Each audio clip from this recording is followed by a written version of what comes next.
Michael was one of the elite students who was invited today. Yet he didn't get here on the school bus like everyone else. Instead, he came here directly with his father. As he was standing next to his father, he even dared to ignore Liam. Even though Liam and the students from his university were sitting not too far away, he didn't even greet them. Michael glanced through the students, and his face suddenly turned ice cold when he noticed Jacob. He excused himself from several high-ranking officials and walked to the fifth row. He stared at Jacob and laughed coldly. "How are you considered a top student of the university? What awards did you get? What is your position?" Jacob ignored him and looked in a different direction. "Vice Principal, for this event, only students that are the best of the best are invited. Why is he here?" Michael asked Liam aggressively. "Before you graduate, you are still a student of this university. I hope you recognize your position." Liam looked at him and said lightly, "Position? My dad is the person who is sitting in the second row. Vice Principal, are you not thinking clearly?" Michael smiled wickedly and said, he didn't think that a vice principal who was sitting in the fifth row could do anything to him. Since Liam was protecting Jacob, he decided to insult him as well. "Vice Principal, I am 100% sure that this Jacob is not qualified to be here." Michael kept on pushing and said, "Michael, don't go too far." Kathy could not stand it any further, so she stood up and said, "What do you mean by that? I am just telling the truth. What qualifications does he have to be here?" Michael continued. Since he was connected with the student council, he had met Kathy a few times. Today, he suddenly found Kathy several times more beautiful than he remembered.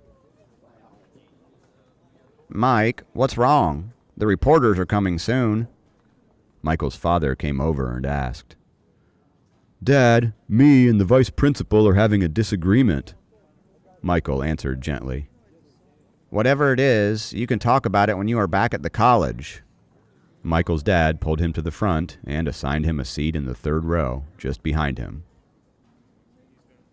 Recently, the deputy mayor had attained success and was about to be promoted. Therefore, he didn't pay much attention to Liam, the vice principal. Of course, he didn't see Jacob as well. Michael, who was sitting in the third row, turned around and pointed at Jacob. His lips read, "I will be back for you later." The first row was for the prominent officials of the city. The second row was for the officials of different departments within the city, and the third row was for the talented people who were recognized by the government. It was evident that Michael was in his father's grace as he was assigned to sit in the third row. His father was trying to put Michael into the city's young elites. The students who were sitting around Jacob let things pass, as it didn't affect them personally. None of them wanted to offend Michael. On top of that, some of them even wanted to build up their relationships with Michael to have a better career in the future. Only Kathy was infuriated and wanted to talk some sense into Michael. A small paper ball suddenly hit Michael at the back of his head. The small paper ball did not hit anywhere but the acupoint located at the back of his head and made his head numb. Michael turned his head immediately and couldn't spot anyone who might have done it. Thus, he turned back. Another paper ball hit the back of Michael's head. This time also, it hit an acupoint located at the back of the head. Although it was a paper ball, it caused more pain than before. Michael rubbed his head, turned his head around again, and then turned back to the front. The third paper ball hit the acupoint on his neck and made him nearly lose his voice. "Who is that?" Michael could not stand it anymore, and he finally burst out. His father, who was sitting in the second row chatting with other officials, furrowed his eyebrows. "Mike, stop screaming." Before the inauguration ceremony began, these politicians arrived early in order to show their thirst for talent. Since Michael was shouting, it made him look impolite. Michael controlled his anger as he sat down a bit lower and covered himself with the back of the chair. Another paper ball hit the back of the chair. Michael felt like his brain was about to explode as the back of the chair smacked him in the back of his head. Kathy, on the other hand, smiled and said to Jacob, "If you keep tearing the paper off my notebook, all the pages are going to be torn out." Jacob smiled, tore another piece of paper out, and sent it out again. The paper ball directly hit the acupoint on Michael's exposed wrist. Michael grimaced in pain. However, he could not scream on such an occasion. Then, 2 paper balls hit Michael's shoulder and back. Michael jumped off his chair and nearly pushed over the chairs in front of him. Mike, what are you doing? His father could no longer cover up for him and scolded him.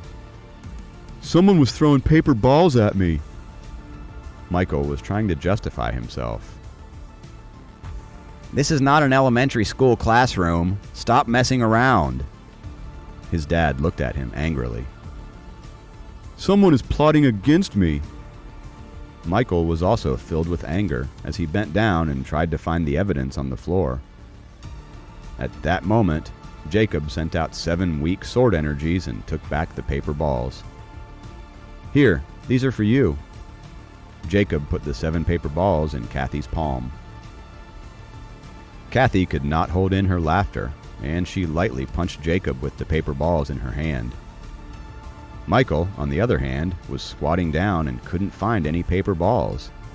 His indecent position was incredibly embarrassing for his father. Other officials looked at Michael with disdain. They suspected that, although the deputy mayor's son was good-looking, something was wrong with his intellect. Enough! Michael's father could not stand watching his son try to find the paper balls anymore. Michael stood up and saw Jacob's smile.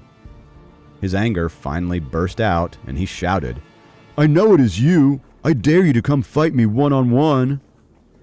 His father's anger finally burst out as well. Get out of here! Veins bulged on his father's forehead.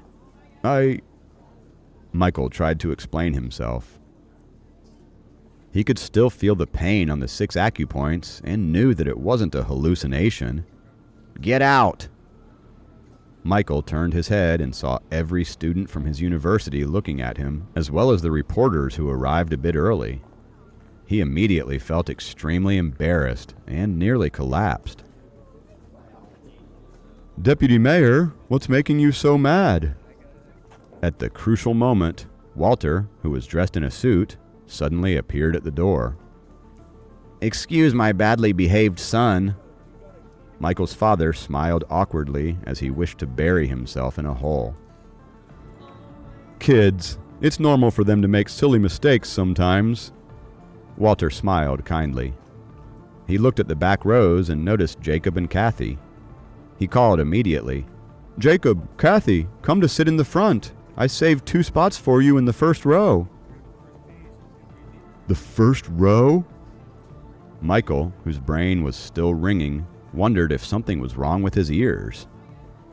His father looked toward the direction where Walter was looking and thought, as he noticed the person sitting next to Liam, That young man looks very familiar. It seems like he was the person whom Mike was arguing with. He looks like Dr. Brown's son. You idiot! As Michael's father suddenly understood everything, he slapped his own forehead.